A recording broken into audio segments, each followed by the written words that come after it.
Olá, gente! Tudo bem com vocês? Sou Keila Batista, professora de História, e nessa semana que é comemorado o Dia da Consciência Negra, nós vamos discutir algumas questões referentes à população afro-brasileira no nosso país.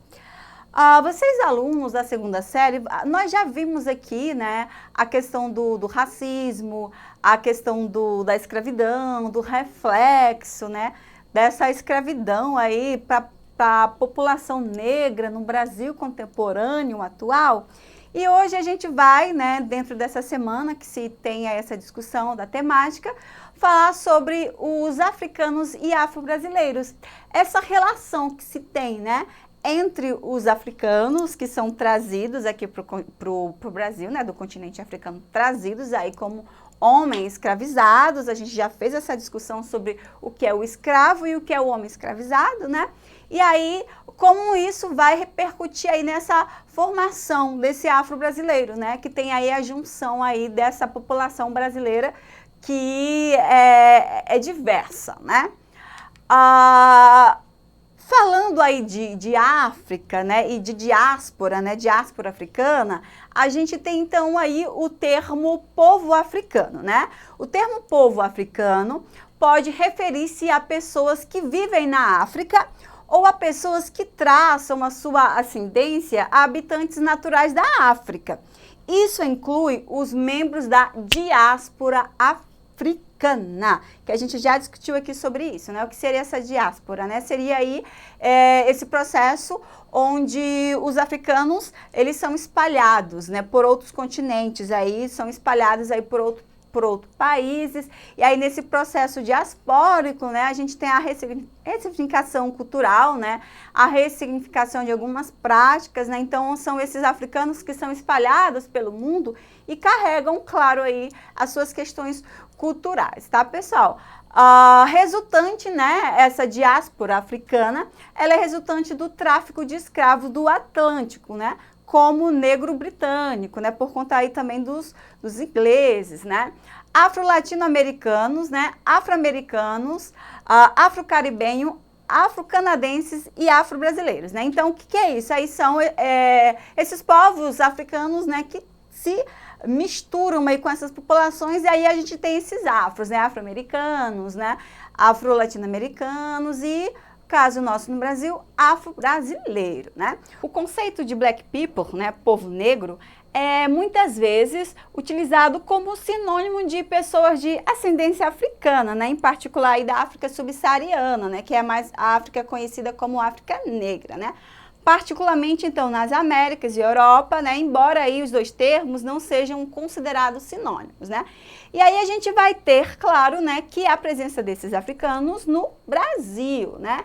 E aí, como a gente sabe, né, os negros africanos, eles partiram aí de diferentes portos, né, da África, né, por isso haviam vários grupos diferentes, étnicos diferentes, como línguas, religiões, né, e aí a gente já discutiu numa aula passada sobre essa diversidade, né, de etnias, de línguas, né, dos povos africanos, né, e aí eles foram obrigados, né, a deixar para trás aí tudo aí que pertencia à sua cultura, né, as famílias e tudo mais.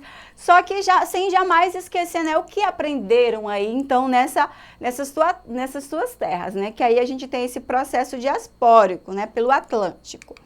Aí, pessoal, falando dessa relação com os africanos, né, e os afro-brasileiros, a gente tem aí a questão religiosa, né, essa religiosidade africana, que aí a gente vai ter algumas características comuns aqui para o Brasil, né. A prática dessas religiões africanas eram extremamente proibidas no Brasil, né?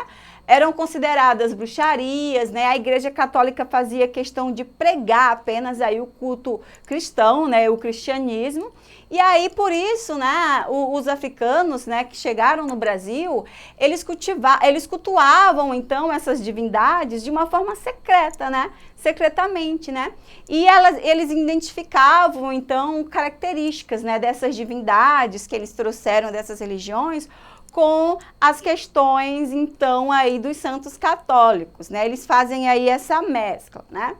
E aí a gente tem, claro, falando de religião, o candomblé e a umbanda, né? Que são religiões aí que vão nascer aí por conta dessa mistura, né? O candomblé, ele foi trazido pelos urubás, né? Originários então da Nigéria e pelos jejés, né? Da costa de Daomé.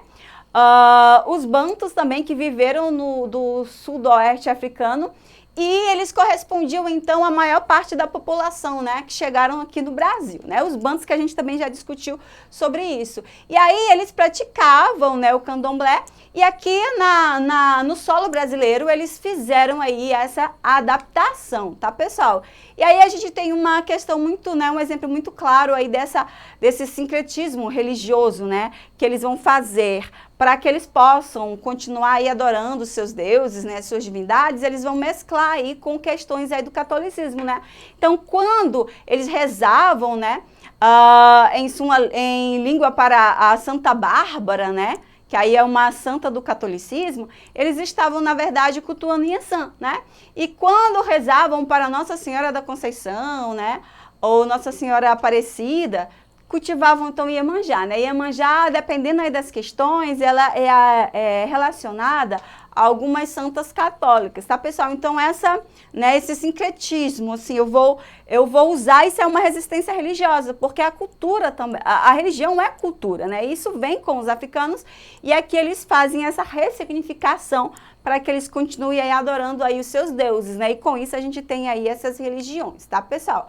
O candomblé também, né, tem uma relação muito especial com a comida, né, os devotos eles fazem essas oferendas. Isso traz também uma questão muito latente, que é a culinária, que a gente vai ver também daqui a pouco, né, que são aí o pirão, o angu, a feijoada, né, e a feijoada tem um contexto histórico, né, por conta aí da alimentação que a gente vai ver aqui já, tá?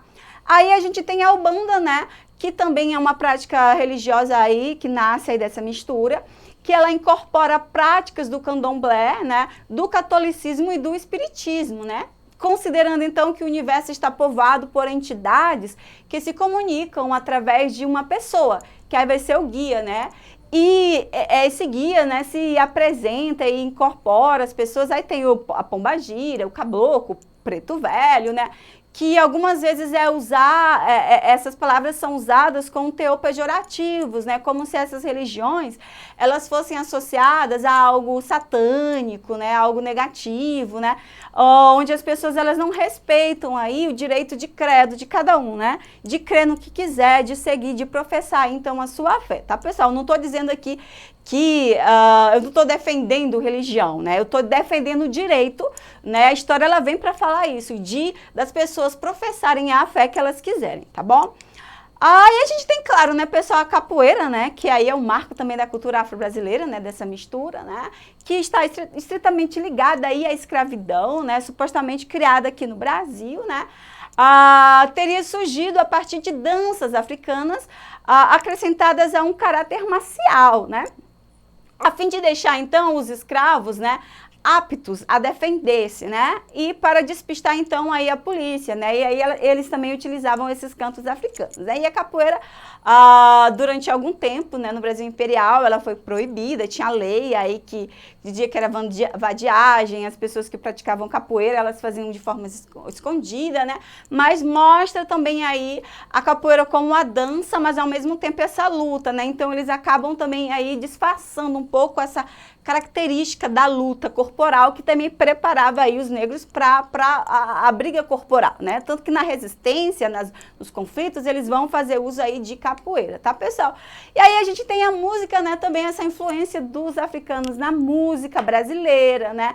Que aí a gente vai ter vários estilos, né? O samba, o maracatu, Ijexá, né, o maxixe, lambada, carimbó, entre outros aí que a gente, né, desconhece, né, e essa música afro-brasileira, ela vai ser também considerada como música marginal, né, depois ela começa aí a ser aceitada pela população, e aí a gente tem os instrumentos, né, que remetem aí a essa música, né, ao tambor, que vai marcar o ritmo também, que tem muito a ver também com com as questões dos cantos religiosos, da capoeira, né, os tambores, aí a gente vai ter também o berimbau, né, esses instrumentos também que eles têm essa questão bem artesanal, né, porque era o material que os negros tinham acesso nesse período, tá? A cozinha, né, como eu disse para vocês, vários pratos, né, que a gente hoje gosta muito, feijoada, muqueca, né, e aí a feijoada ela nasce nesse contexto, né, por conta da escravidão, né, os donos dos escravos, os homens brancos comiam os porcos, né, e aí jogavam, né, a orelha, o pé, né, e aí os escravos acabavam aí utilizando esses restos e fazendo então aí nasceu aí a feijoada, né? A partir da junção aí de vários ingredientes, tá, pessoal? A gente tem, né?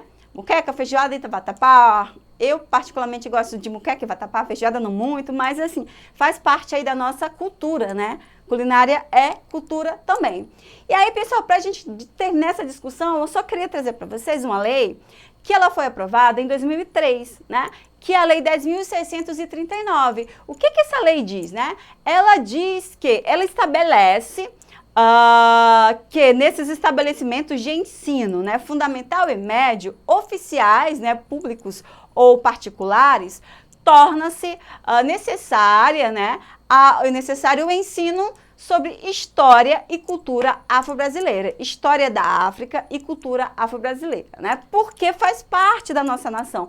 E durante muito tempo a escola também, os currículos reproduziam isso, né? Inferiorizando aí os africanos no Brasil. Então essa lei, ela já tem mais de 15 anos, né? A Lei 10.639, ela vem para obrigar as escolas a trabalharem, de fato, aí essa história da África e a relação da África com os brasileiros, tá, pessoal? Claro que não de uma forma pejorativa, né? Não a gente lembrando só no mês de novembro, por conta do dia 20, mas da mesma forma que a gente trabalha a história de Roma, né? Que, na verdade, culturalmente, né, impacta a nossa sociedade, mas, assim, de outras questões, né? A gente tem mais o vínculo aí com a cultura africana, também trabalhar, então, essa cultura, tá bom, pessoal? E como ela reflete aí na nossa sociedade brasileira, tá? E também essa lei, ela vem num quesito para que a escola discuta mais sobre o racismo, né? Apesar de muito tempo que a gente teve a abolição, como a gente discutiu em aulas passadas, a gente vê que a sociedade brasileira ainda tem um racismo bem velado, estrutural, né? Então aí